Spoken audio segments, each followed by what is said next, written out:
Hello and welcome back to the Gaelic Football Show here on Off the Ball. I'm Shane Stapleton. We got a reminder over the weekend that this is Dublin's world and Mayo are just living in it. I'm joined this week by John Fogarty of the Irish Examiner. John, how are you doing? Shane, good.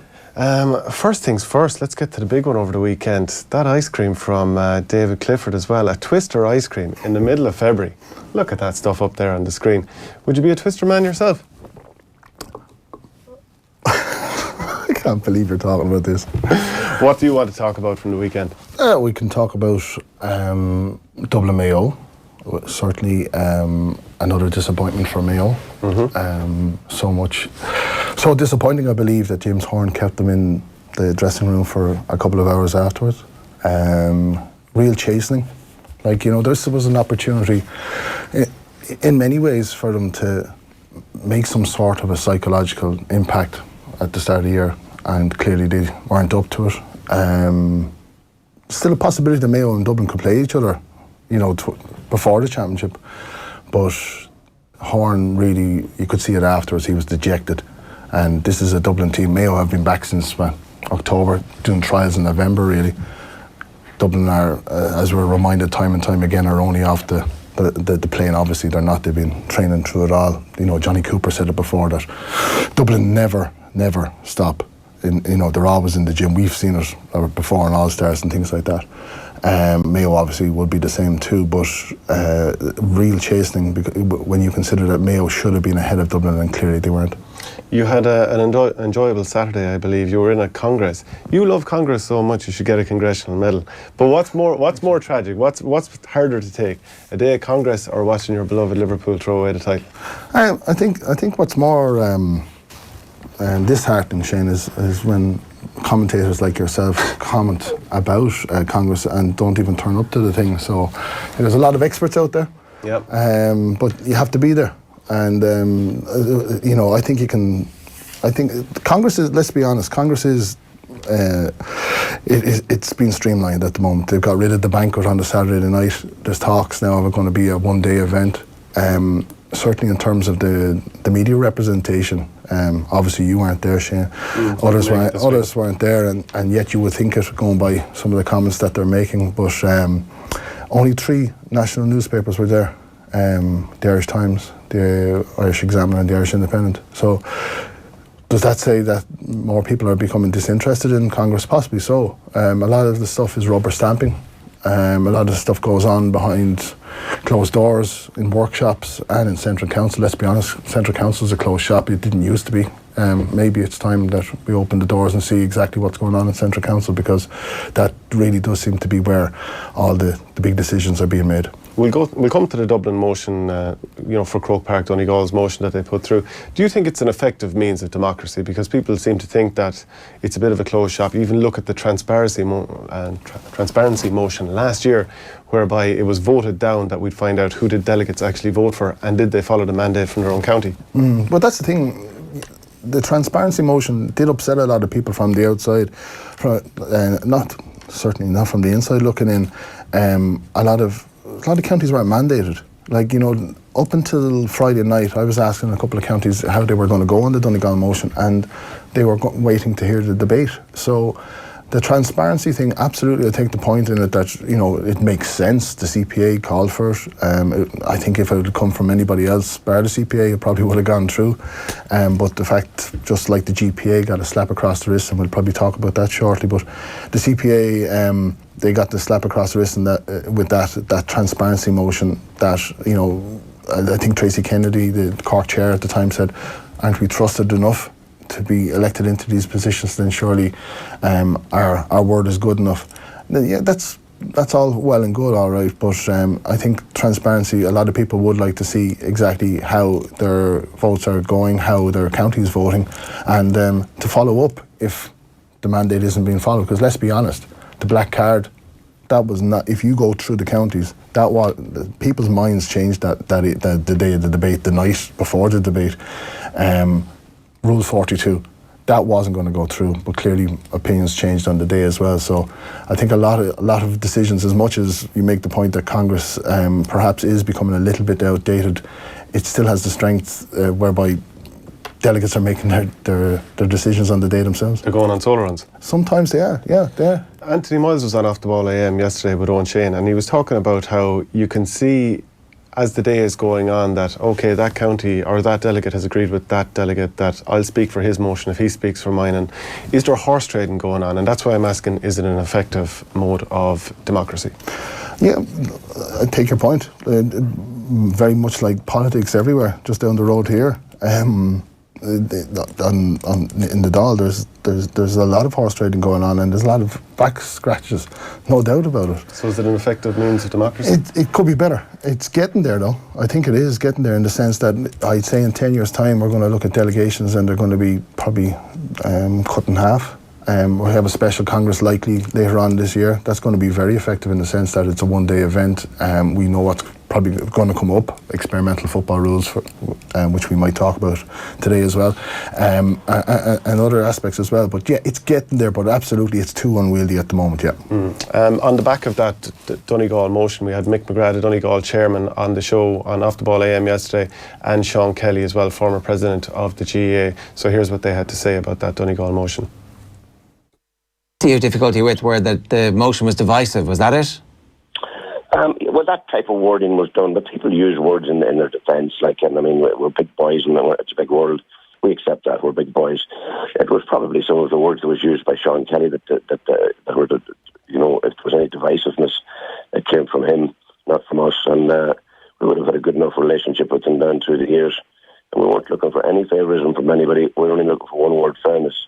We don't feel that there's fairness in the motion at the moment, the way it stands, and that's why we brought it to Congress. But to say that we were negative, it was an addressing that the people from Donegal are negative, and we're far from negative, and we at no stage are afraid or concerned about playing Dublin Croke Park. I want to put something to you straight off the bat here. Mick McGrath said that he hoped that you would withdraw the word negative to describe the Donegal motion, and I've got to put that to you straight off the bat. Are you willing to withdraw the notion that it was a negative comment? No, I'm not. I just commented practically on the wording of the motion. It was written in negative sense because it said no county could nominate Croke Park as their home venue. That's a negative. That's what I was talking about. Is that not a little bit semantic, Sean? Is that not a bit of a fig leaf for the people who voted against this, when ultimately what this means is that next year the competition will not be a fair competition? Dublin will have 2 home games in the Super 8, which gives them an unfair advantage against everybody else. Yeah, but I suppose Croke Park has to be located in some county. It is located in Dublin, thankfully. Dublin can attract big numbers to the matches, and the games are played there. But I think if it was worded differently, of which would make a big difference, would be, for instance, if they said that Dublin could play their home game in Croke Park, but the final game would be played in a neutral venue, then that would change the situation completely. Or, as I said, maybe we should look at playing one game at home, one game away, and toss for the final one. And then if they were to meet again subsequently in other years, that the team that was away would be at home the next time. John, surely we're gone above and beyond people taking a fit of the vapours over the wording of something. Surely the thing was here, there's an anomaly that's not right in the GA, and we shouldn't be cribbing over the wording of the motion. Yeah, I 100% agree where Donegal are coming from here. I don't think they went about it the right way. I don't necessarily think it's the wording. I think it's the sentiment, because anti-Dublin sentiment. Yeah, they were bordering on anti-Dublin sentiment as much as they were pro-Donegal. And Mick McGrath, who I've spoken to regularly in the build-up to this motion, I would have spoke to him last November when they were coining the motion at the time. I've heard over the last couple of days, surely Donegal should have been given some help regarding this, but it was a motion that was passed that, you talk about the democracy of Congress and democracy of the GAA. It was passed at Donegal Convention, so therefore it should be taken from there, you know what I mean, in terms of it making sure that it's not out of order. Yes, absolutely, check the wording, whatever, but I think it was the sentiment, Shane. I think it was the fact that it was bordering on anti-Dublin, as much as there is certainly an imbalance there, what Mick McGrath has spoken about, what a lot of other counties are beginning to speak about now, and I mentioned it in my column yesterday that I think Galway if the Connacht champions will finish up with the Leinster champions in the Super 8 group this year, there's going to be a lot of interesting things going ahead there, because obviously Galway, Mayo, Roscommon, whoever wins the Connacht championship will go into that Dublin group and will play them in Croke Park in the second round. So this isn't over by any shape. Sure, it can't be. But so it seems to me like you're buying into what John Costello, the Dublin CEO, is saying, is that it is mean-spirited, and therefore the main point being made here, which is fairness. Like, it seems like you've been distracted by what John Costello is saying, which is that it's mean-spirited. No, Shane, I haven't. But you're talking Dublin, about that rather than about emotion. No, Donegal thought they were clever in the sense that Dublin weren't being mentioned in the motion. You know, that's the one thing that Mick would have said it throughout. You know, we haven't mentioned Dublin. We'd be very careful not to mention Dublin, and yet it is about Dublin. So, you know, and they didn't when the motion was being introduced, Dublin were never mentioned either. You know, let's not walk around the houses here. Call a spade, and say it is Dublin. We have an issue with Dublin. If they had done that, then there would have been probably a bit more of an appreciation there. Don't get me wrong. When John Costello mentioned mean-spirited, when he mentioned divisive, when Sean Kelly said negative, I think they would have lost some of the floating votes, which we mentioned earlier on, during that as well. But there is a better way of going about it. Sean Kelly mentioned it as well. I'd like to see the neutral venue. You know, Croke Park, Pádraig Duffy brought in the Croke Park idea to give all the 8 teams a flavour of Croke Park before. But Dublin have enough of a flavour in the Leinster Championship. Dublin have enough of a flavour in the spring series. You know, when it comes to their Croke Park game, let it be a neutral venue. Would you, what about Fermanagh Park? Because Dublin play hurling championship games there, and I know some people will miss out, and people could say, yes, funds would be brought in from games at Croke Park, which will filter down through the association. I get that. But the occasions at Fermanagh Park, even for a sold-out St. Vincent's against Ballymun game, it's absolutely fabulous at Fermanagh Park when it's packed out. So maybe we just put the games there. Yeah, John Costello's point the other day about that was, Shane, that if Dublin and Mayo, say, were to play there, the whole season ticket entitlement would fill Croke Park. So, you know, I wrote about this last week as well. Fermanagh Park, could you imagine what it would be like? The same, let's be honest, the GAA tried to apply the same rule to Kildare last year with Newbridge or Nowhere, as they have been doing with accommodating Dublin and Croke Park. It is an issue. Fermanagh Park, can it be developed or redeveloped, I should say? Obviously, one side of it's on a golf club and the other side is in the smack bang in the middle of a residential area. So we're probably never going to see Fermanagh Park, apart from a lick of paint and what have you, probably a few more seats. It'd be lovely to see it in the round, wouldn't it? Yeah. You know, that's something that could happen, and you could bring it up to 12,000, but you're not going to see anything more than that. But it's a very fair point. On one hand, you have the Dublin saying that they're saving the GA money, and at the same time the GA saying, "Oh, sure, listen, they can play in Croke Park anyway." It suits the two of them. I don't think that the more Dublin are successful, and let's be honest, we wouldn't be talking about this if Dublin weren't so successful. The more Dublin are successful, and let's be honest, they are going to be, whether they do the 5 in a row this year or not, they're going to win 3 or 4 more All-Irelands in the next 6-7 years. It's going to become a real pertinent issue. And as well, Dublin are saving a lot of money by not having to develop their own ground as well. That's the other point as well. That they are, obviously there was money that was ring fenced for them to use towards the stadium, but they haven't used. I believe that might be going towards the Spawell development. But again, Peter Lorry, I know off the ball were there recently. Peter Lorry has a driving range there at the moment. He's a 3 to 5 year lease. So is anything going to be happening there? Obviously, certainly they hope to have a centre of excellence, but there's not going to be a stadium by any shape or means. So, yep, I think it suits everybody. Bar the teams, the opponents that are playing Dublin. And let's be honest, Sean Kelly's coming from a position of strength as well. He's a Kerry man. Kerry are never going to say we don't want to play Dublin and Croke Park. Of course they do. Well, we'll see if they end up in a group with them, how much they'll enjoy the fairness of it then. Michael Foley had an interesting tweet, GA editor of the Sunday Times as well. It'll come up on screen just now. And he said, someone made a great point today. Where were the GPA on this issue? The usual case was made for this. But is playing in Croke Park such a huge deal for a player on a Super 8 team? I doubt it. GPA could have found that out. As well, we're happy to take any comments or questions in as well with hashtag Gaelic Football Show. But where was the GPA in all of this? Feels like they were sitting on their hands again, because even if you look at when the Super 8s was being voted in, they waited until it was way too late before they they balloted their members, and they kind of blamed a change in leadership at that stage or what have you.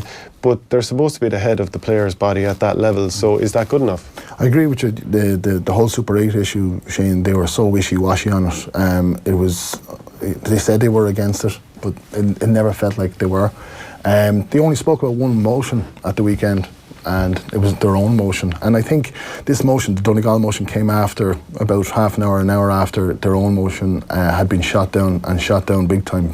Only 85% voting against the GPA having representation on the Central Competitions Control Committee. So you might say that they were a little bit still flabbergasted by the whole thing, because nobody expected them to lose by that margin. But yeah, why weren't they speaking on this? Why have they balloted their members on this? We don't know. Because, okay, the GPA do a lot of good mental health awareness and so forth, and providing support to the players. No one would question that. But if they're able to ballot their members on the marriage equality referendum, as they did a year or so ago, why can't you ballot your players on something that directly affects you in the line of work that you're in, which is players' issues, about the Dublin Croke Park issue? Mm-hmm. It seems like madness to me. Yeah, and for once we agree with each other, Shane, because I couldn't agree with you more on that. That's a populist, almost virtue signalling thing, even though it is right for so many people, and I'm not even airing my view on it. But I'm just saying that's a populist thing.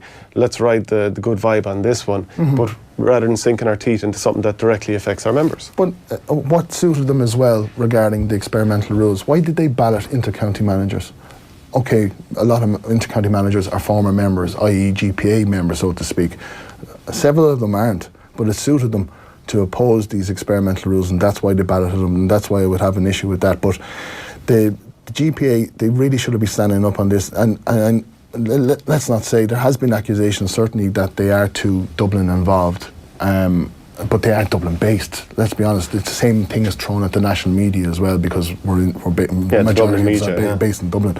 But and you're absolutely right, and we have to qualify these things as well, because a lot of the good work the GPA is not seen because it can't be seen, because guys, we have to respect their privacy, certainly in terms of mental health, as you mentioned. Some guys don't want to come forward with that, and that's understandable. Gambling issues, we know that a lot of guys have come forward, and they've been brilliant in the sense that they've been figureheads, and they've given inspiration to other people to get out of it. But a lot of the stories that the GPA, they're kind of like, they're hamstrung in a way that they can't come out with these stories. But they could have stood up for this one, and just given us an opinion, right or wrong. Do they agree that Dublin are having too many games? Obviously, Paul Flynn has a conflict of interest in that regard, but Seamus Hickey was there at Congress on Saturday as well. He could have stood up and spoken about it. And it's disappointing from that point of view. Just to finish out this topic on Congress, Enda McGinley was on Off the Ball on Monday, and here are his thoughts on the Dublin issue. Yeah, it was pretty, I suppose, sobering for the rest of the country to see it. We'd all sort of got used to the thing of Monaghan beating Dublin and then Kerry beating Dublin, and thinking, God, this may be the year that Dublin's starting to show a chink in the armour. But unfortunately, the caveat always to that, and everybody was saying it at the time, that Dublin were rusty. They were just back from their holidays. They really probably hadn't done much training. And I suppose the return to the Croke Park, the nice surface, the posts that they're well familiar with, and you just seen the quality. I wasn't at the game myself, I watched it on TV, but a good friend of mine was at it, sitting behind the goals, and he just said, bottom line, Dublin's quality, the quality of their players is on another level compared to any other team. And I suppose Kerry, now everybody's going to start pinning their hopes on Kerry, because looking at Mayo, it's very hard to see where they close that gap as the games get even faster heading into the summer and the firmer pitches, so yeah, it's pretty depressing for everybody else, really. Kerry's sitting pretty at the top of Division 1 so far, a 1-point win over Galway at the weekend. Are you impressed with Kerry? Very impressed with them. Didn't expect it. It's cute South Kerry Peter Keane saying, I was asked, I think, by Marty Morrissey at the start of the league, do you care about the league? Sure, nothing. The whole Euro stuff, and I would have expected he's in a honeymoon period at the moment. He would have been given the opportunity to give these guys a real go, Shane. But nobody expected him to be where they're going at the moment. And he's following a fellow South Kerry man, his example, in the sense that Jack O'Connor won every All-Ireland he won a league beforehand. and that seems to be the way that, certainly on form anyway, that Peter Keane is going. As well, I wonder would they have beaten Galway more convincingly if there wasn't that mistake from Shane Ryan for the Galway goal as well. Came out, flapped at the ball a little bit. Obviously it's early days for him as well, but they probably would have won that game a little bit more comfortably. Probably would have, as much as, you know, there was a lot of criticism of Galway in a way, but Galway are down so many players at the moment. Don't get me wrong. Yeah. David Clifford's, your ice cream man, still has to come in, and James O'Donoghue and a couple Dr. of Crokes guys Dr. Crokes guys as well. But let's be honest, it's very much like the Corrifin Galway situation. How many Dr. Crokes guys are going to come in? Micheál Burns, maybe, yes. Gavin White is a class act. Tony Brosnan maybe down the line. Tony Brosnan too early.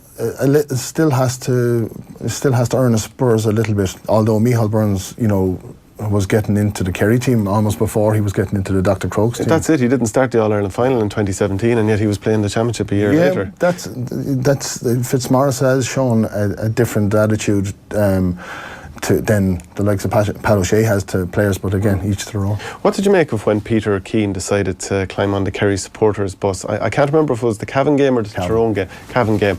That after the game, they won the game, and he got onto the bus and obviously thanked them all for travelling up to the game as well.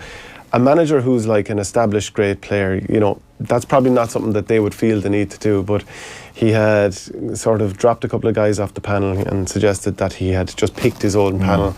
Probably wasn't the greatest thing not to give the likes of Fionn Fitzgerald a call and say you're no longer going to be on the panel.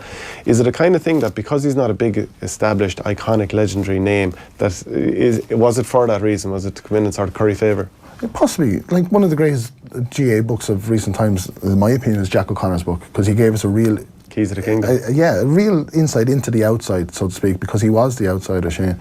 Peter Keane is not necessarily an outsider because he has achieved so much at underage level, but again, playing pedigree means so much in Kerry, and that's why Maurice Fitz is on the ticket, you would imagine as well. Tommy Griffin obviously has a great playing pedigree too, but he has that relationship with Peter Keane. But yeah, there probably is about a bit of that. Like, I wouldn't see anything cynical in Peter Keane getting on the bus and hoping that someone's recording him or anything like that. It's just a lovely touch like that. And let's be honest, Kerry supporters aren't known for their travelling, so, you know... They're a bunch of animals. Well, we're not going to go there, Shane, today, but he's just shown a bit of an appreciation for. Let's be honest, he wouldn't have had to get on too many buses to thank them, you know. We have a quick video here from Kieran Donaghy, who does the shot clock segment on Off the Ball AM every Thursday morning. He was talking about Tommy Walsh, who's back on the panel and he's back in full forward and possibly taking over his mantle. Great player, huge size. He's in serious shape, physically wise. He had it tough the last 8 stages, but came out, won 3 big massive kickouts. We got 3 points off them, showed massive leadership. Tommy left in 2009 as a youngster who I was looking after my first 2 years. He was in the corner next to me. He was my brother's best friend. I was kind of arm around him, always minding him. And he went to Australia and he came back to us in 2015. And straight away inside in the dressing room, the way he spoke, the way he looked everybody in the eye, like he just changed from this kind of young fella to this serious man who was a serious leader in that team in 15. And it didn't work out for him that time, and it might have been a bit too soon. He found his form with his club really very much so last year. Back in with Kerry, and absolutely, he could be a serious weapon for Kerry come the summer. Whether he starts or comes on is a big thing. I think he could actually be probably more dangerous coming on when one of our inside forwards has softened the guy up and tired someone out for 50 minutes. And I think Tommy's size and power could overturn somebody late on. If the offensive mark comes in for a championship next year, he's also at that point going to He's huge, and he won 2 or 3 of them the last day against Galway, leading out in front, like not necessarily the traditional high mark, but he's so good at getting out in front of people, and once he gets in front of you and gets a yard, you actually can't get around him, and he's so strong upper body that once he puts his hand out, he's grabbing the ball every time. So look, he's going to have a big say in how Kerry do this summer, no doubt.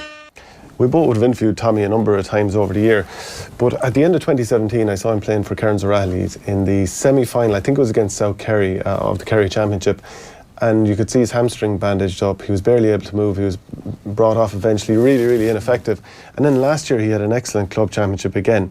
So like even if you look at Dublin in the league match in Tralee, eventually Johnny Cooper was full back, but because of Kerry bringing on a couple of big players, David Moran came on, Tommy Walsh was in there as well, James McCarthy had to be moved to full back as well. So having an option like him for full forward is huge. It is, Shane. The man, I'm delighted in a way that he's a renaissance man, so to speak. And let's be honest, it's still February. You know, things could go wrong. Unless I really hope on an individual basis it doesn't, because Walsh, he went away.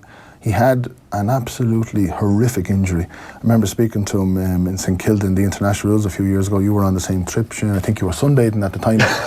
Some of us were working, but I went down to a coffee shop. Was this before or after you went to Congress as well? It was Congress, yeah. The Congress joke is done now. But I was in St Kilda in a coffee shop with him, and you could get the graw that he had for football and how eager he was to get back. And I think Mikey Sheahan spoke about that recently, that they maybe brought him in a little bit too early. He probably should have got a bit more club football under his belt.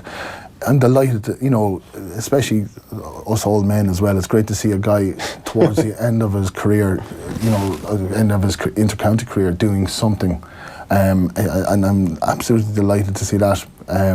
He's a guy, he's a bulwark of a player. And let's just be honest, you know, we're not seeing too many of them. You know, Damien Comer would be a bulwark of a player in terms of a full forward, but isn't it great to see inside forwards doing well? Because obviously Tyrone at the weekend went away from that. It's like the charge of the Light Brigade at the moment. Everybody's just rushing into an empty space, which is the full forward line, whereas we have the likes of Tommy Walsh there now at the edge of the square. 31 years of age now as well, but still has plenty to offer. Oh yeah, he does. And Kieran Donaghy knows Tommy better than anyone. David Moran, one of Tommy's best friends as well, so he would have been delighted to see him coming back too. He probably will be an impact sub towards the latter stages, but for the time being, give him the minutes and give him the opportunity, because he's asking questions of the guys. And let's be honest, if the chink in the armour of the Dublin team is the full back line, then Tommy Walsh could be one of the answers to it. And as well, I might be catching our producer Shane off guard, but as well, you've announced Tommy Walsh as your player of the weekend. Now, Conor Madden got a couple of goals for Cavan, and some people would give him player of the week, but you've gone for Tommy Walsh instead. I gone for Tommy just in the sense that his story and how horrific the injury was, and imagine to come back, the pressure that would have been on him to just take up where he left off, to do the Ty Kennelly, so to speak. There he is, he's your goat of the week, it's up on screen there. Very good. very crude photoshopping going on there. That'd be my own work, yeah. Yeah, I thought so. Let's move on to UCC, because they're after completing the double. First time in 31 years it's been done, Sigerson and Fitzgibbon Cup, and it just comes right before they've announced a new sports park in Curraheen as well. What's been the secret to UCC's success? I spoke to John Granger about this recently, the GA development officer there, Shane, and I think it's putting the love back into the game, so to speak. And as corny as that sounds, everything that they're doing is on the field and with the ball. They're coming back and they're not slogging, they're not doing... They're not just being gym monkeys. No, they're not being gym monkeys. They're trusted to do that with the inter-county teams and whatever. They're going back for the love of the game. That's what Billy Morgan would have emphasised, certainly, absolutely, and Kingston as well. It's just that to get the guys loving the game, to actually enjoy each other's company as well. Like, let's be honest, with the flock of Kerry underage talent that has been coming through over the last few years, the majority of them do go to UCC. So there was at one stage I was turning to my colleague Eoin Cormacan during the Sigerson Cup the other night and said, "Do you see the scores? All four scores, the opening four scores were Kerry men." So, you know, it's the UCK thing. I think Paul Galvin coined it there the other day, and it is a little bit of a... That is stinging Cork people. Yeah, now. It does sting them. But don't get me wrong, like Dr. Conn, who is UCC to the bone, Billy Morgan, they obviously they want to see Cork men doing it, and it was great that there was a couple of Cork men on the scoreline by the end of it, and a Cork man obviously had to be the captain. Billy wasn't going to let, as he did have Paul Gainey there before, but this year he was going to have Keane Kiley. But it's just the way of the world. Do you know Billy Morgan, when he was playing in goals for Nemo Rangers in, I think it was about 1982, I might have the year wrong here, but an All-Ireland final, unbelievably cold. So at half-time, do you know what he was given? Brandy. Little shot of brandy. Yeah. That stood to him. I think they went on to win that one. Stood to Seamus Darby as well. Yeah. But just looking at UCC a little bit deeper as well, in 2013 they appointed Declan Kidney, former Ireland and Munster coach, as the Director of Sport and Physical Activity at UCC. He went to London Irish then March 2018. They appointed Morgan Buckley, who's a former World Rugby Development Manager as well. So they are going for big names, very professional sort of outlook. Yeah, and we've news today in the Irish Examiner that they're looking to develop the sports area in terms of capital ventures as well. So it's a fabulous year for what is one of the, let's be honest, one of the best GA clubs, and they are a club in many ways or forms. You can see it. You can see the alma mater returning to watch the games, like the likes of Harnedy, Michael Cahill turning up for the game at the weekend, the Tomás O'Shea. He was on midterm, but he was at the Sickerson Cup final there the other day. It's something that sticks with them, very much like the likes of the Ranch, St Mary's, Queens, Jordanstown. The guys go back to watch their college. And a quick word on Cork, since we're speaking about UCC, bottom of Division 2, possibly heading for Division 3 if they lose Tipperary this weekend as well. What needs to change there? Ronan McCarthy's going to be given the time. You would imagine, like, obviously, as soon as the UCC won the other day, Shane, people were talking, why isn't Billy Morgan involved in some shape or form? John Cleary, obviously, is the one name that keeps on coming back and back, considering. For years and years, yeah, and it hasn't happened. It might happen. Let's wait and see over the next while. But Ronan McCarthy, he still deserves this bit the time, because, number one, he doesn't have all his players back. Now, who does, says you. Yeah. But at the same, he is trying to inculcate some sort of a system there to make Cork hard to beat, and they're looking at the likes of Kildare as a role model, as their example to follow, as their template. Now, they're not getting there, obviously. McCarthy's saying they will turn a corner, but I'm just worried that they might be messing a little bit too much with the DNA of Cork football, in the sense that they're playing extremely defensive at the moment, and it's not working for them. Actually, which brings us on nicely to Fermanagh, because Liam Kearns, he played with Tipperary, he played against Fermanagh a while back, and he goes, I presume Rory Gallagher thinks it's the best way of going about it, the defensive football. They get 15 behind the ball, and it's very hard to break them down. We did break down the blanket numerous times, but we just didn't finish, and that was an issue for us. But in Enniskillen, they'd be very difficult to break down, because it's a tighter pitch, way tougher. Now, you wrote in your Monday column, the Fogarty Forum, I'm sure it's still called, that you wrote glowingly about Rory Gallagher and Fermanagh. I think the man deserves a huge amount of respect for what he's doing at the moment, considering he lost Seamus Quigley. He is without Tomás Corrigan at the moment, who I think he's travelling. And Eoin Donnelly wasn't on the team last year, was he? Yeah, it wasn't on the team last year, but Eoin Donnelly wasn't there at the weekend as well, and yet they do what they did to Donegal, who remain everybody's favourites to go up. And now we're looking at it, let's be honest, they should have beaten Tipperary. They were very unlucky against Cork, as much as Larry Tompkins and a few others would say that Cork should have won that game, and it did require Fermanagh to get an equaliser at the end.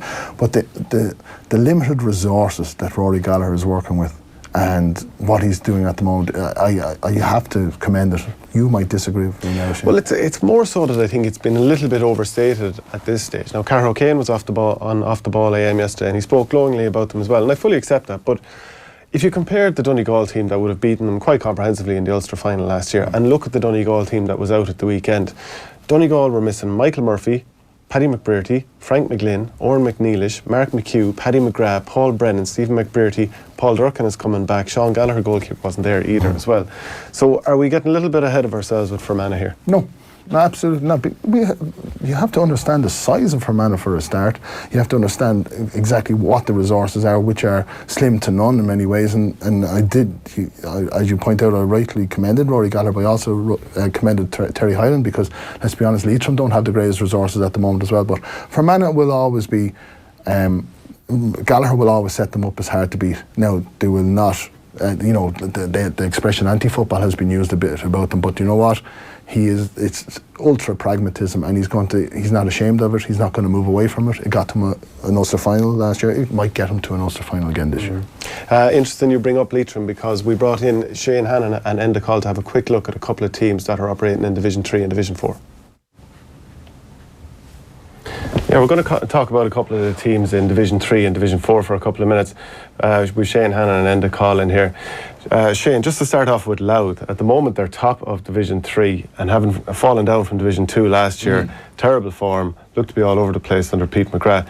Tell us about them this year. Where are they going under Wayne Kieran's? First, to start off, I obviously got the interest and the words of advice from the only Louth man we have. I think he's the only. No, we've JP Gilmore's actually a Louth man as well. But Ronan Mullen is a big GA Louth man, and he said his only insight was goals win games. He basically said the Louth Mount Rushmore would be Cuchulainn, Steve Staunton, Paddy Keenan, their only All-Star 2010, the year Joe Sheridan scored that try in the Leinster final to win it for Meath, and Jimmy McGee. But if the likes of Wayne Cairns, they have Wexford first up in the Leinster Championship. Rob Kearney will be upset, but go ahead. Rob Kearney will be upset. It's more of a Clongowes accent, I think someone said. But we'll go with that. But look, if Wayne Cairns manages to beat Wexford and then put up a performance against the Dubs, he'll vie for that last spot on the Mount Rushmore. But he managed Louth to the Leinster Championship in 2017. It was the Leinster final, in fact. But he's an extraordinary character in that big soccer interest. Jurgen Klopp is kind of one of his heroes. He was on a Saturday panel a couple of months ago with Eoin Sheahan presenting, and I was even listening to a Louth podcast he did, a We Are Louth podcast there recently, just after he became Louth manager in October, and he speaks about how the big thing he noticed from intercounty football when he was involved with the Louth team last year was the sheer physicality. He was at a down Louth match and he couldn't believe that the physicality of the players and the intensity of the game at senior level. And to that end, he brought in Graham Byrne, who is a former Dundalk footballer, in a strength and conditioning coach in this year. And it's kind of, he pinpoints areas that the team need to improve and actually works on them. I wrote down a couple of the quotes that he had from that We Are Louth podcast. Malachy Clerkin wrote the piece in the Irish Times this week discussing how they were the worst. The second worst scorers last year, and they're the top scorers in the league this year. He's a very attacking-minded manager as well. Big time. Which is okay in Division 3. If he was in Division 2, maybe that wouldn't work so well this year. The goals win games is a bit of a cliche, but look, 5-16 to 16 was the scoreline against Sligo last weekend. Clearly that's something he's pinpointed and targeted. He's a lot of young players as well. Kieran Byrne is coming through. They have some serious talent on that Dundalk IT Trench Cup team that narrowly lost out to Letterkenny IT in the final as well. So he's pinpointing talent, and he would obviously, coming from the minor side as well, know a lot of the young players coming through. I think that's something that Pete McGrath probably could be criticised for. There's examples and instances of him being in press conferences. I think in his early days as Louth manager, he was asked about a certain player, and his answer was almost, you'd know him better than me. This is the Louth manager at the time, newly installed. Wayne Cairns, he's from Castlebellingham. He's a Louth man. You know straight away when you hear his accent that he's a Louth man. So that insight into knowing the players, being comfortable with the players, is something that he'll bring to the table. I mean, he discusses a line from Jurgen Klopp that he heard before. He goes to all these coaching seminars and kind of soaks in as much information as he can. And he says how Jurgen Klopp, his mantra is that you can be the player's friend, but you can't be their best friend. And he kind of takes that on board, and he makes the point, he made the point in the Saturday panel with us as well, that the days of managers shouting and screaming at players is over. Some of his friends slagged him when he got the Louth job and said, you're too nice for that role. But he's kind of bringing this position that he's very close with the players, but there is a barrier there where they know he's the manager. But they've been pretty impressive so far this year. So onwards and upwards for them, do you think? Absolutely. Look, naturally enough, a team getting relegated from Division 2 would be expected to do quite well in Division 3. I suppose Westmeath, once they went all the way from Division 4 up to Division 1 and then straight back down again. So it can happen that way too once that kind of negativity gets in, or the lack of confidence. And even, looking at the Division 3 table, you've got Louth and down at the top at the moment on 6, Westmeath on 5 points. So those top 3 teams have new managers installed this year. So there's obviously a kick there. It's like the Solskjaer kick, I guess. Pete McGrath is almost the Mourinho, where he came in, he's saying all these things, the wrong things. He's the established figure in Gaelic football in Ireland. Mourinho was the established figure in football.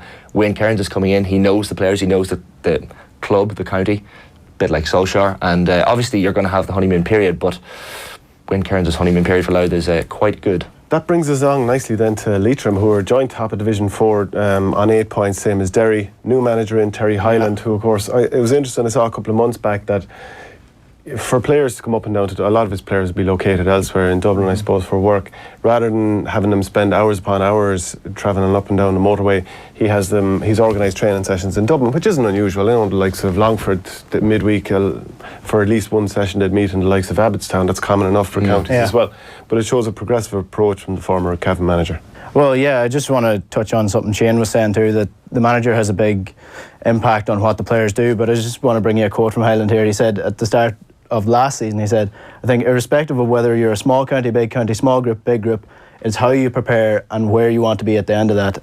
And I think if we get prepared properly and get the right mindset, I think Leitrim have a bright future. And he's talking there about building something, and it's something that he has done in his past management. If you look at what he did at Cavan, he built from the under-21s level up, got the senior job, took the seniors to an All-Ireland quarter-final in 2013 and got them Division 1 promotion in 2016. So he's very much a project manager, and that's kind of what... It didn't really kick on though. I think that quarter-final was against Kerry in 2013. They were desperate now. If you think about it, Cavan don't, and it's probably shown a bit this season, that Cavan don't have the players to compete at the highest level. They're not one of those counties. Arguably, Cavan shouldn't have been in that All-Ireland quarter-final, but he brought them there, and they had all that under-21 success, of course. But he built that. That was his team. That was his players who he brought through that system. That's kind of the approach he's going to be bringing now with Leitrim. And I was just looking at the facilities Leitrim have, and they have 24 clubs in the county. New York has 40 clubs.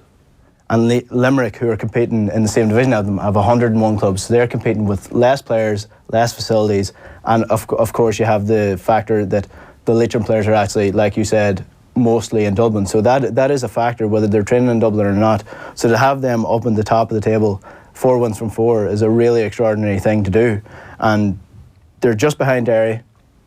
I just want to give a shout out to Derry because they have been an absolute shambles of a county for the last couple of years, so it's actually nice to see them rebuilding and finding their way up the table. And the other thing with Leitrim is, of course, they lose the likes of their centre back Paul Brennan to Donegal as well, which isn't ideal as well. Thanks very much, lads. Okay, we're back on the tactics board here, trying to have a look at what went wrong for Mayo at the weekend. We're joined by Eoin, Sheahan and Tommy Rooney in the office. How are you doing, lads? Good. How are you? You couldn't have been impressed with Mayo at the weekend, were you? No, it really wasn't good. We were just kind of saying there though that for Mayo to be able to match Dublin, we saw it in Tralee with Kerry, there has to be an emotional and physical kind of drive from the team to be able to start on a level footing with Dublin. And I just don't see why or how Mayo would be able to do that in February. Like, I think if you're going to match Dublin, you've got to have a couple of things going in your favour, and you're never going to see that in February in the league. So, and if you don't have it, you've no chance. There was a couple of things that really stood out for me, and one in particular was how Mayo were carrying the ball out of attack and how quickly they were getting it up to the inside line. I think we have an image coming up on screen showing exactly what happened and how they ended up. Basically, that's Mayo attacking, and because they took so long to get up the field, they were in massive Dublin traffic. So the way I saw it, if we can just look at it on the board here, is you'd probably have 2 Mayo guys up front, which was, I think, Brian Reap and Andy Moran a lot of the time. Mayo would win the ball, everyone would drop back, and they'd try and win the ball. Somebody would come out with the ball and they just bring it up the field so laboriously that Dublin had time to get everyone back in here, and they could never get the ball quickly up to those 2. Whereas if you compare it with an image we have of Dublin from the other day as well, you can see one of the players, I'm not 100% sure who it is, carrying the ball up the right flank, and because they brought it out quickly, there's that option into oceans of space for Kieran Kilkenny straight away. So I just felt that was a big problem for Mayo, just too laborious. Yeah, absolutely. I agree with Tommy's point as well. If Mayo were going to do it, they're going to do it in the championship, Shane, against Dublin. I don't think Mayo at this stage are not a type of team that are going to beat Dublin twice in a season. I don't think many teams are, says you. But maybe Horn was keeping something back. But as I said to you earlier on, he was very disappointed with the attitude. Whatever about tactics, and I think he was keeping something at the weekend. It's the attitude and it's the margin. And if it wasn't for Rob Henley, you know, just how much. At least 5 or 6 saves. Absolutely. The other thing about Andy Moran as well, like Andy Moran still obviously has a huge role to play, but Andy Moran of 5-6 years ago, when he was turning the likes of Mark O'Shea, like you ask Mark O'Shea now, he'd be, you know, one of the toughest markers that Mark O'Shea ever had. Andy would turn on Mark O'Shea. He's not turning now. He's looking to offload. And as you say, if they're so laborious coming forward, there's nobody there, and that is the real upset for Mayo. I think one of the other things as well is that it's obviously Horan's first year back, right? He's obviously trying a couple of things, and Jared's been trying to make the point all week that he's not going to show his full hand when it comes to a few little things. Like, that's definitely not going to happen. And Dublin have the luxury of, like, it being year 6 with Jim Gavin, having the same kind of set of players, maybe not the exact same personality they're going to have in the heat of championship, but the same kind of players. Like, Darren Gavin's come in and seamless. Like, the role he's playing is huge for Dublin, and they don't have to worry about not having Macaulay there or having somebody else in midfield of Fenton. But with Mayo, I think there's going to be a lot of change. Like Killian O'Connor being orchestrating stuff, Aidan O'Shea in the middle of the summer is going to be completely different. Like, and I just think that with that transition play that you're talking about, them becoming slow out of defence, like, if you're not 120% at it, you're just a mile off, and it looks way worse than you actually are. Like, that 7-point beating or 8-point beating at the weekend, like, it does look really, really bad. But I think if you can't, it's like comparing chalk and cheese, Championship and League. Like, it's difficult to see. It's difficult to say that Mayo are that bloody far off Dublin. You'd worry for Mayo though, because it was a testing ground for some of these newer players. We've heard about Fionn McDonagh, Kieran Tracy, Brian Reap as well. And Brian Reap, I think his handling wasn't great. Some of his shooting was erratic. I don't really mean to pick on one player, but you'd have to say, did Mayo find any players that they think this guy road tested for the summer?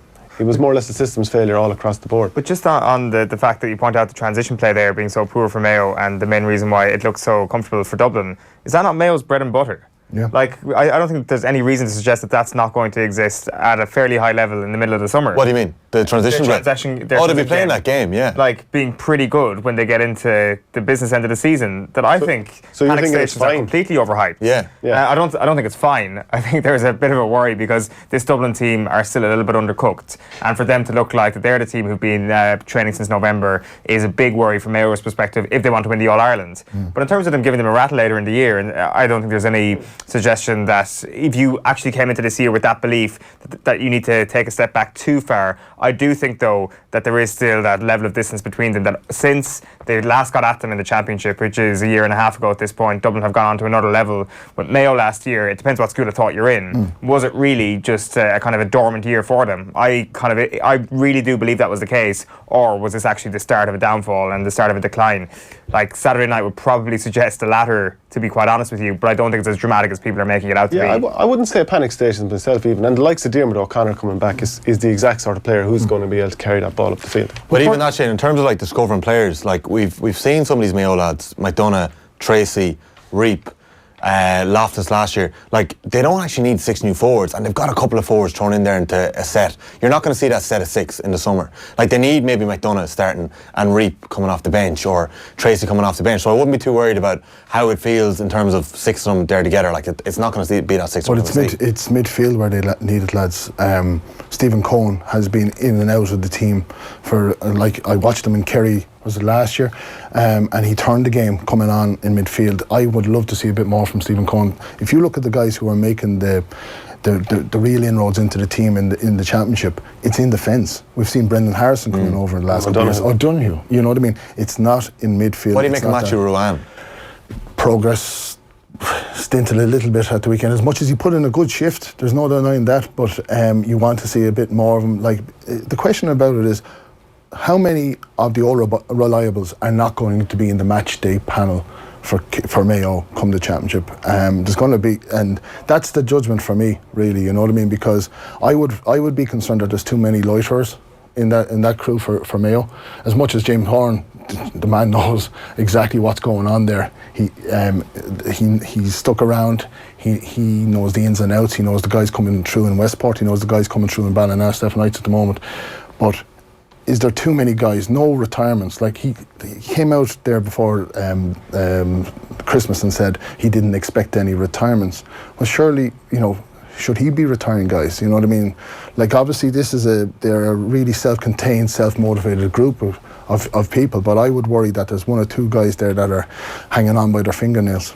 Okay. Let's move on to Galway, actually, because Shane Walsh, like, he's one of their key players. We know that he's got this explosive ability, but I just wonder sometimes, does he do enough with the ball? Because if you think of him soloing the other day in the 1-point defeat to Kerry, he picks up the ball so often around the middle zone, and I wonder sometimes, what's the plan when he gets the ball? Is there a plan? Is it like, Tino Asprilla when he was back at Newcastle, give him the ball and he probably doesn't even know himself what he's about to do yet. So he ends up soloing the ball, and his man shadowing him the whole way up the sideline, turn back, might pop the ball back in, get it again, move up and down, sometimes take a shot from the 45. And you just wonder, a guy of this supreme ability, is there a plan? Not at the moment, because the personnel aren't there at the moment, because McHugh is there, and we mentioned this off air. The likes of Comer have to come in, the likes of Burke have to come in, Brannigan, guys who are going to make a real change to this Galway team, because there was a lot of criticism about Galway at the weekend, and I certainly wouldn't follow it. Don't get me wrong, I don't like the brand of football that they're playing most of the time, considering what Kevin Walsh, the raw materials that he has there, like Walsh. But again, I think it's putting the guy, the most talented, as you say, Asprilla, it's putting the guy with the most talent in charge of the ball and seeing what happens there. But he is the outlet player, Shane. I saw it in a scheme there. They're putting the ball in his hand and they're waiting for him to do something. But more often than not, again, very much like a transitional team at this time of year when it's very heavy on the ground. There's not many guys following up and helping. You even saw in Croke Park, he's running up with the ball, and there's no plan for someone to be coming off the shoulder or change direction, unlike what Dublin do. Dublin, someone brings it, someone carries it another way, wrong foot the defence. But would you love to see Walsh being the guy coming off the shoulder? Yeah. Would you love to see somebody else coming through and working off him? It's not working like that at the moment. Yeah, I think Shane Walsh, obviously one of the classiest footballers that we have in the country for the last couple of years, right foot, left foot. In ways, I can see why Kevin Walsh would want him to be the man carrying the ball out of defence as much as he does. He's such a strong runner with the ball. But if you look at the personnel that Kevin Walsh has, like some of the players who are perfect for Galway's transition game, now it's a pity he's gone, but Killian McDade would be one of them. Johnny Heaney can play that role. Brannigan, who you mentioned, can play that role. Gareth Bradshaw can play that role. Between half-back and half-forward, there's nothing between these players for Galway. Liam Sill can play that role. Kieran Malloy with Carfin, who'll be coming in this year. Gary Sykes, these are lads that are well fit to drop deep and run with the ball. Micheál Lundy. And then you've got Comer, you've got Burke, you've got Shane Walsh, you've got Paul Cunningham this year. They're different options that you should have in around the full forward line. I don't really know why he needs to use Shane Walsh in that role. Why not make Shane Walsh, as we have at Enda Coll last week, one of your four who are up there, give him a free role as the quarterback, give him the role like Jack McCarron played for Monaghan against Dublin, where he was popping in ball to the likes of Comer. We were talking a little bit about the mark there and how it's a pity we're not going to see it this year. But if we were to see it, he's the perfect man. Left foot, right foot, popping balls into them boys. That's how I think we'd all love to see Shane Walsh playing this year. It's hard to see why he doesn't play him in that way. Yeah, it very much so it is. I'm just thinking as well about Comer there. It comes to mind, obviously, the goal against Dublin last year. There's a directness. Now, it doesn't have to. It can be a cameo of directness here and there from Galway.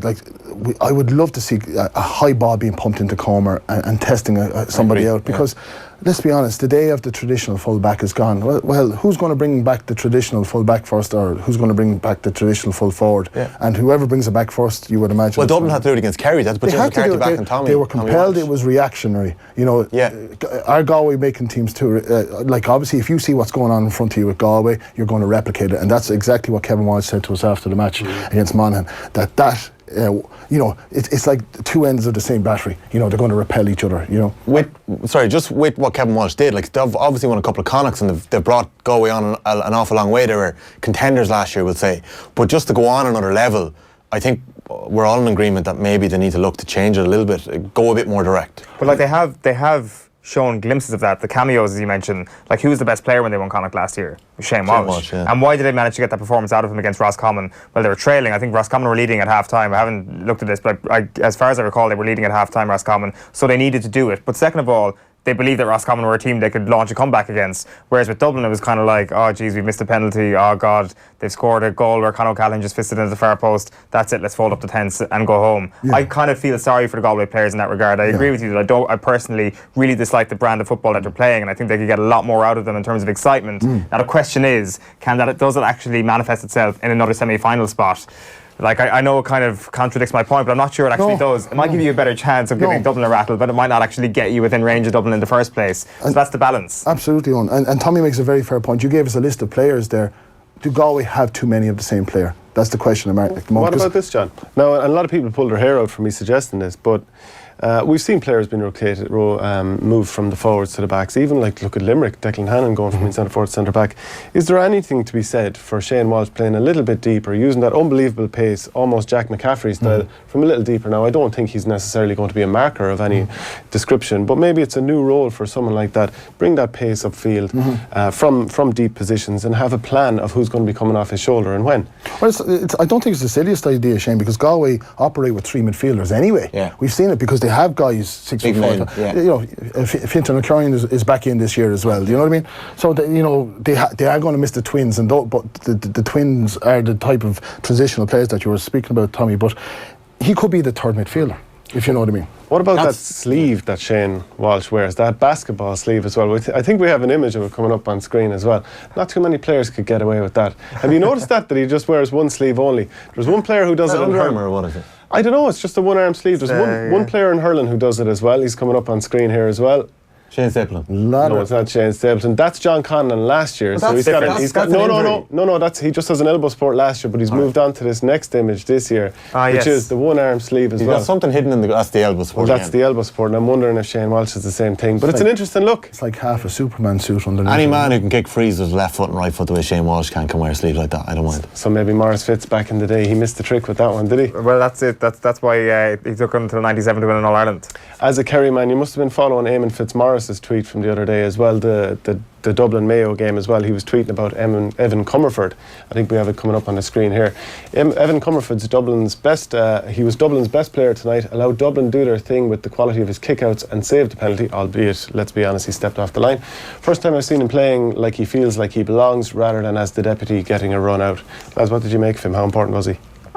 Well, we were talking last week, and I was maybe hypothesising the fact that Mayo was one of the best teams at pressing kickouts, could maybe put the pressure on Comerford and Dublin this weekend, and that might be a way for them to get a result. But then, of course, Evan Comerford was playing in the comforts of his own home in Croke Park, so he was much better. His kickouts were much better than they were in Tralee. Like it was brilliant. Like he was very good. Like Comerford is a very good player. It's just that Cluxton is the master. Like he's just the master. I don't think he's going to displace him this year. Okay. No.